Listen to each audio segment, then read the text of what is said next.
ಸಿಂಹರಾಶಿ ನಿಮ್ಮೆಲ್ಲ ಕೆಲಸಗಳು ಕೂಡ ಯಶಸ್ವಿ ಆಗ್ತಕ್ಕಂತಹ ಶುಭ ದಿವಸ ಇದು.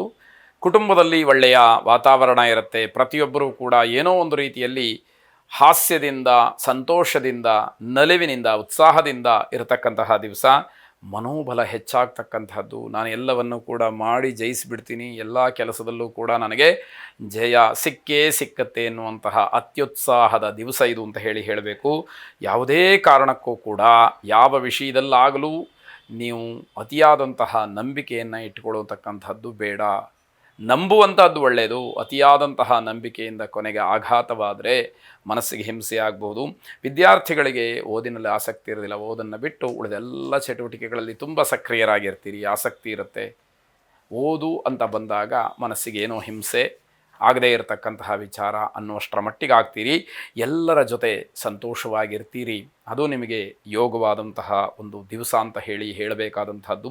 ಪಾರಿಜಾತ ಸರಸ್ವತಿಯನ್ನು ಪ್ರಾರ್ಥನೆ ಮಾಡಿ, ಸರಸ್ವತಿ ನಮಸ್ತುಭ್ಯಂ ವರದೆ ಕಾಮರೂಪಿಣಿ ವಿದ್ಯಾರಂಭಂ ಕರಿಷ್ಯಾಮಿ ಸಿದ್ಧಿರ್ಭವತು ಮೇ ಸದಾ ಎಂಬುದಾಗಿ ಪ್ರಾರ್ಥನೆ ಮಾಡಿ, ವಿದ್ಯೆಯಲ್ಲಿ ಓದಿನ ವಿಚಾರದಲ್ಲಿ ಸ್ವಲ್ಪ ಮಟ್ಟಿಗಾರು ಆಸಕ್ತಿ ಬರಲಿ.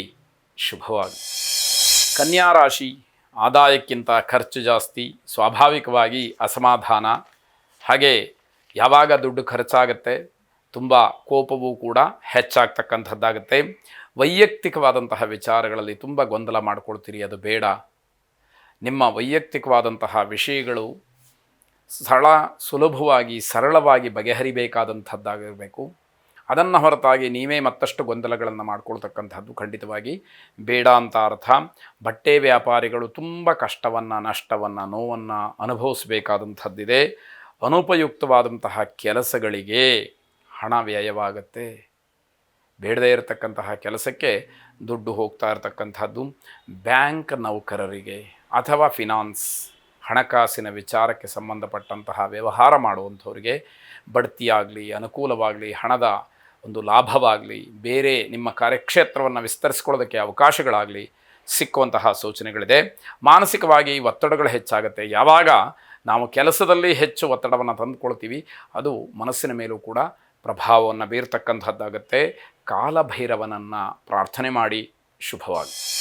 ತುಲಾರಾಶಿ, ಈ ಹಿಂದೆ ಷೇರು ಮಾರುಕಟ್ಟೆಯಲ್ಲಿ ಹಣವನ್ನು ಹೂಡಿಕೆ ಮಾಡಿದರೆ ಅದರಿಂದ ಏನೋ ಒಂದಷ್ಟು ಲಾಭ ಸಿಕ್ಕುವಂತಹ ಸೂಚನೆಗಳಿದೆ. ಈ ಕ್ಷಣದವರೆಗಿದ್ದಂತಹ ಆತಂಕ ಇರುವುದಿಲ್ಲ ಅನ್ನುವಂಥದ್ದು ಸ್ಪಷ್ಟವಾಗ್ತಾ ಹೋಗುತ್ತೆ. ನಿಮ್ಮ ನಾಯಕತ್ವ ಅಥವಾ ನಿಮ್ಮ ಜವಾಬ್ದಾರಿಯಿಂದ ಆಗುವಂತಹ ಕೆಲಸಗಳಿಂದ ನಿಮಗೆ ಗೌರವ ಹೆಚ್ಚಾಗ್ತಕ್ಕಂಥದ್ದಿದೆ. ಅಪಘಾತ ಸಂಭವಿಸ್ಬೋದು, ಎಚ್ಚರಿಕೆ ಇರಲಿ.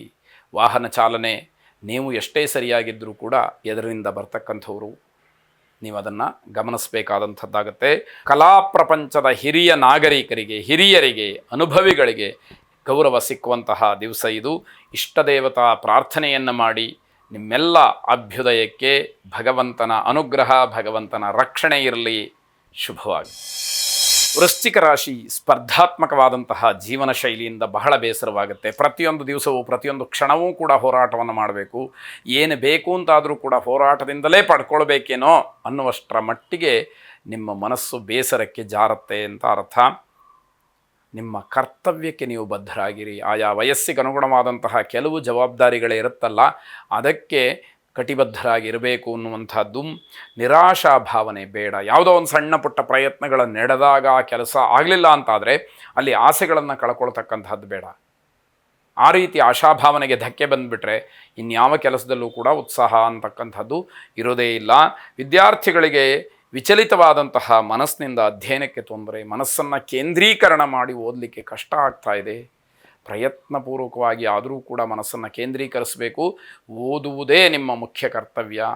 ಅದಕ್ಕೆ ಪೂರಕವಾದಂತಹ ಬೇರೆ ಚಟುವಟಿಕೆಗಳಿರಲಿ ಅಷ್ಟೇ ಹೊರತು ಓದಿಗೆ ಮಾರಕವಾದಂತಹ ಯಾವ ಪ್ರಯತ್ನಗಳು, ಅಭ್ಯಾಸಗಳು ಏನೂ ಬೇಡ ಅನ್ನುವಂಥದ್ದು.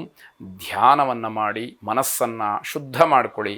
ಮನಸ್ಸನ್ನು ಕೇಂದ್ರೀಕರಣ ಮಾಡ್ತಕ್ಕಂತಹ ಶಕ್ತಿಯನ್ನು ಹೆಚ್ಚು ಮಾಡಿಕೊಳ್ಳಿ. ಶುಭವಾಗಿ.